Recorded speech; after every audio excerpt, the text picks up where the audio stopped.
About 162 years ago, I discovered a fabulous Spanish restaurant at 32nd and Camelback. It was called Tapas Frita. And that's where I met our guest today on Take 5 for Foodies, Joseph Gutierrez. You're not there anymore. There was a long period of time when we didn't have any Tapas Frita, and now you're back. Well, the reason was that a lot of the friends that I met because in 1978 in Arizona, they tell me they're doing another Spanish restaurant. In the beginning, it was difficult between the differentiation between the Spanish and the Mexican food. Both of the cuisines are great. They are completely different. Okay, but talk to us about that, though, because if people have not dined at a Spanish restaurant, or if they haven't visited Spain, they may be thinking about, well, it's just as another kind of Mexican food. More the different, for example, I'll give you one example, is the most problem that we used to have. Now people are starting to more educated about Spanish food. They used to ask for a tortilla. In Spain, a tortilla, I mean, it's a potato pie. And in Mexico, it can be a tortilla will ask if do you want flour or you want corn. Yes. We don't have it. But if we have to please the customer, we will go and buy and give it to the customer. But normally what we do is just a Spanish potato pie. Is what's called the tortilla. Now, the name of the restaurant, Tapas Frita, you're on Stetson Drive. Correct. In Scottsdale.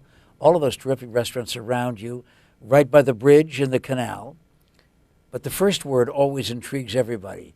They see tapas sold here. That's our specialty. What does it mean? Tapas is, many people will say where the word tapas come from. Tapas in Spain mean to cover. And they used to say that in the south of Spain, the tapas used to be a lot of the fruit fly. They used to fly into the wine. And people pick up a piece of plate and cover up the wine with it. But there's many stories to it. I don't know which one you should believe on. I don't particularly like the one of the fruit flies in my wine. Actually, as you serve tapas, would it be incorrect to call them kind of like appetizers? No, they can be appetizers. The French call hors d'oeuvres, the Spanish call tapas. Tapas, we do it to don't make that serious of a meal. When you go out with friends to a bar or in the house, mostly in the bars, and to do it more informal. You don't have to sit down, have a formal dinner. You just walk around having tapas and talking to your friends. It's the most informal way to have different type of appetizers. You cannot have more than one protein. You can have a chicken, a fish, meat, different ways. That way you can try different flavors and not just have one big entree. That's the difference of the tapas, what we do in Spain. How many do you serve tapas on the typical menu? About 80 tapas in the menu. 80 tapas. I think probably that should cover just about everybody's appetite. Well, yes, but we still have some Spaniards that come in, some French that come in. They know very well what tapas are, and they ask me for a special request, and I will do all the time. And yes. The special tapa is not in the menu. But now, we're not talking about a restaurant that serves only tapas, only the small dishes. Mm-hmm. This happens to be my favorite dish in the world of dining.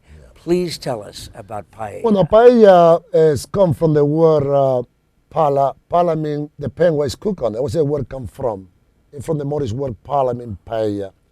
And the dish is called because the pan is cooked on. Normally, the authentic paella is done with rabbit, fava beans, and snails. And from that derivation, become like a pizza, like the Italians do. They put anything inside. Yeah, rabbit and snails and fava beans. You just lost a few customers. That is, until you get them back by saying you have a lot of different kinds of paella. Yes. We do have, this one, for example, is the paella valenciana, or they call the seafood paella. And this one, even though we call the seafood, or the paella valenciana, we add chicken, dry chorizo, saffron, mussels, clams, shrimp, and this one in particular have calamares inside and the saffron rice. And it's wonderful because you have all of these different varieties of foods going on, always with the rice and always with saffron, right? Yes, for the saffron rice, yes. When we do, even some of the stuff, do arroz con pollo.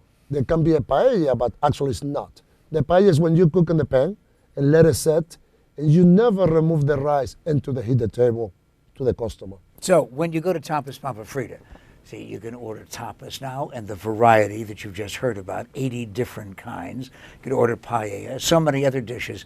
But it wouldn't be a bad idea for you to order a Spanish wine at the same time. You told me something before we went on with this show about the number of different kinds of varietal grapes that you have. Yeah, Spain have about 400 different varietal of wines. that are native of Spain. And this one in particular we have here, it's a red wine that's done with Garnacha, Monastrell. It's come from the region of Jumilla, actually from the south of Castile, south of Spain, because normally all the red wines is from the north, from Madrid up. Some of the people know Madrid. Now, an Irish guy just simply calls this, oh my goodness. It is dining that is absolutely extraordinary, including cheeses. And by the way, excuse me, there's a label on this. Well, the label just to say is DOC, is Denominación de Origen. Is they have to put the label because there's many fake cheeses up there.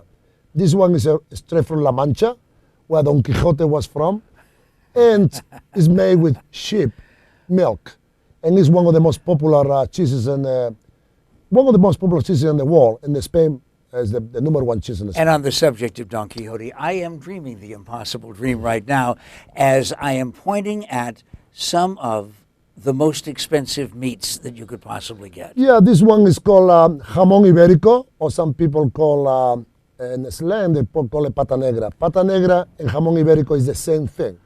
What happened to this with this ham?